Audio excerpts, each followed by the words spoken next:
Good morning, good afternoon. This is the next series of our video logs on Zero Trust. And my name is Karvan Veerasinghe. I'm the Director of Program Delivery and Cyber Strategy at Makpar Corporation. I'm delighted today to have two panelists who are also experts in the cyber field. And without further ado, I will introduce them, and we are looking forward to a lively discussion, at least in this series, on the topic of Zero Trust. So firstly, I'd like to introduce you to Larry Hunt. Larry, a few words about yourself. Yes, good afternoon. I'm a CISA. I've worked with NIST groups, including the NIST NewCo and a lot of the publications that they put out about Zero Trust. And I've been doing this business for a little bit over 20 years.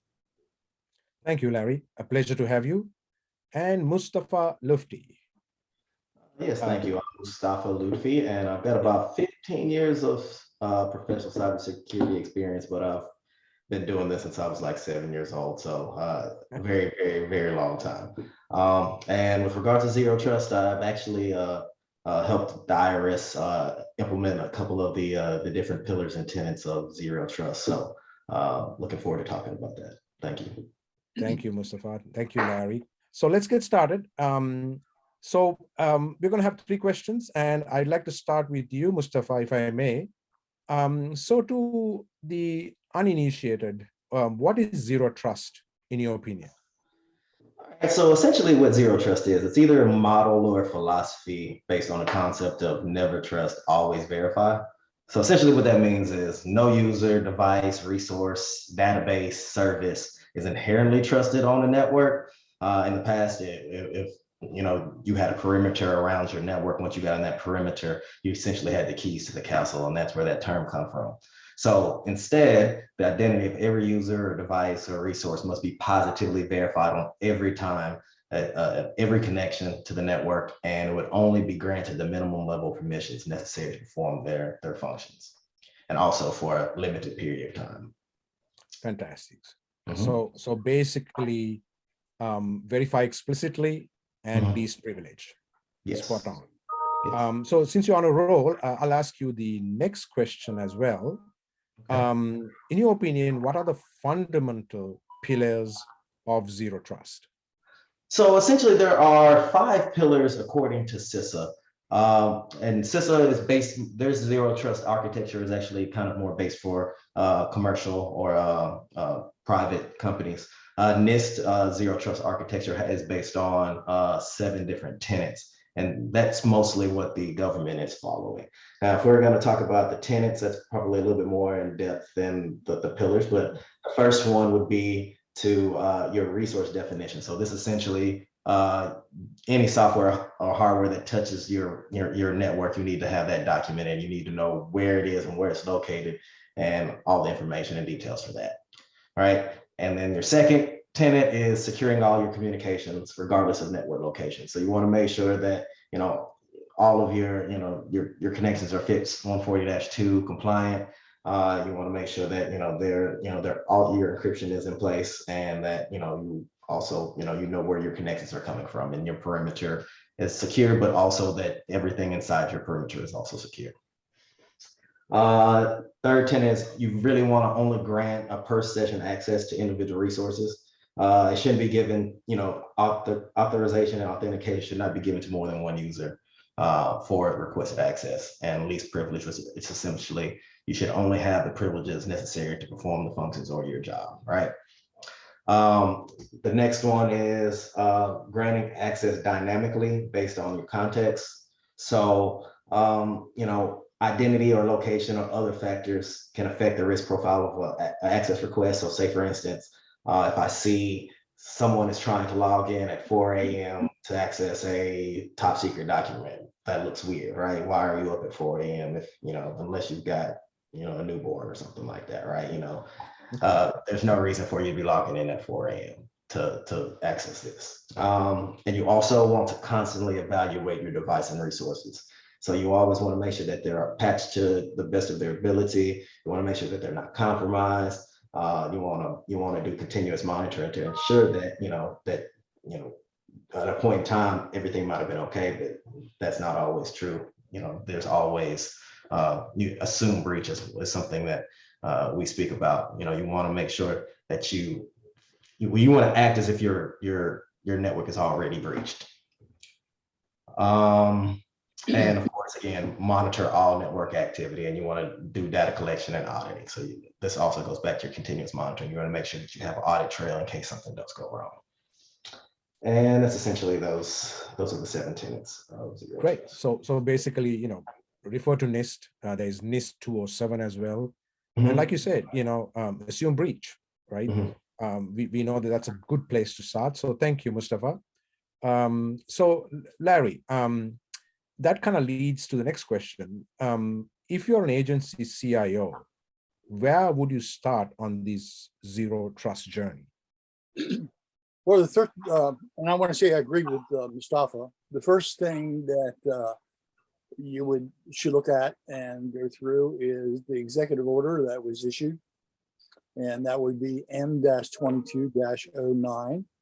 And from that executive order, and over the past year, there have been various publications, as you mentioned. NIST Special Publication 800-171 addresses zero trust from a NIST standpoint, from a standard standpoint. And then you have special publications that are NIST 1800-35, and there's 4 of those. They're A, B, C, and D. They are currently in draft, and those publications basically direct CIOs and government employees on implementing zero trust. And that right now, they are available through the NIST National Security Center of Excellence, and the drafts are, and there are a lot of other documents out there that they also provide that are available to CIOs. Well, thank you. Excellent stuff. There's a lot there for sure.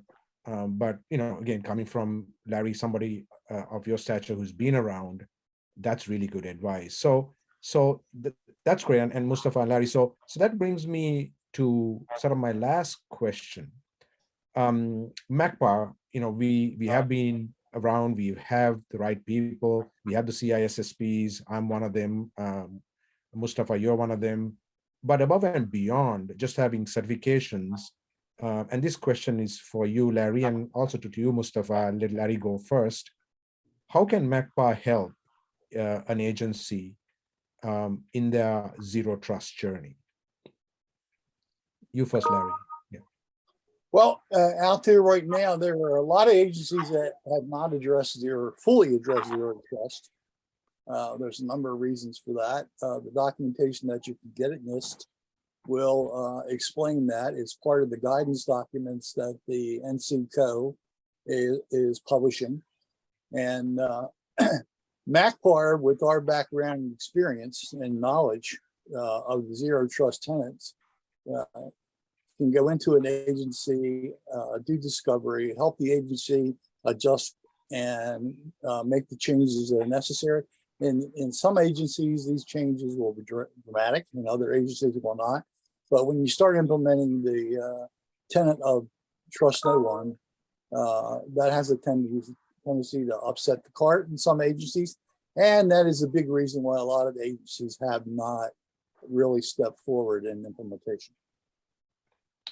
Great, thank you. Yeah, so like you said, it's a mindset and it's a journey. There is no, it's not a starting point. It's not a technology.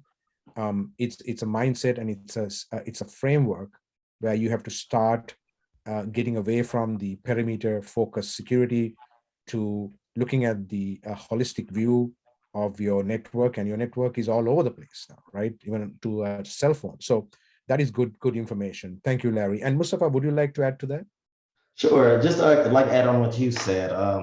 Zero trust is not just one tool. It's not a specific, not even a specific SOP or procedure that you need to take care of. It's really a culture shift. Like, you need to be able to, I guess, get across to all of your users that, least privilege, assume breach and that you want to verify explicitly. It will be a collection of tools. It will be a collection of policies. It will be a collection of procedures. There will be, it's not something that will be done overnight.